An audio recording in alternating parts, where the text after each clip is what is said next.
رزمنده شناخته تاجیک موین غفوروف معروف با لقب موین تاجیک با پیروزی به میدان ورزشی MMA برگشت. دوم ایون سال 2022 در نبرد اساسی مسابقات لیگ LFA در شهر بلتون ایالات تگزاس امریکا، موین غفوروف که تا حال 17 پیروزی و 4 باخت داشت، الکی در دور دوم رقابت حریفش از برزیلیا هربرت سوزا را با نکاوت شکست داد.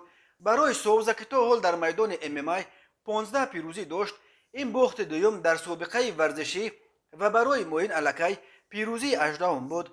موین به مراسم اعلان غالب همراه دوستش ورزشگر جوان تاجیک مقیم امریکا فریدون سعیدوف به میدان برآمد. به این سوال که آیا قبل از نبرد او انتظار داشت که با نکاوت پیروز می شود، موین با زبان آمیخته تاجیکی و انگلیسی چنین پاسخ داد: من وقتی اینجا می آمدم گفته بودم که از من سورپریز را انتظار باشد و من در اینجا نشان دادم که تاجیک رقم یک است. این نخستین نبرد موین تاجیک بعد نیم سال از حق اشتراک در مسابقه ها محروم شدنش بود.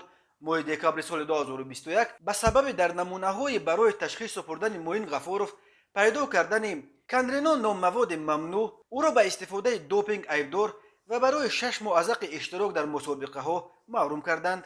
موین غفوروف 17 می سال 1966 در دوشنبه به دنیا آمده از سن 7 سالگی تحت رهبری امکویش به مشق ورزش سر کرده است. مربی اول او امکش احتم هاکروف از ورزشکاران و مربیان شناخته کشور به شمار رفته رهبر لیگ سامبو رزمی و MMA تاجیکستان می باشد.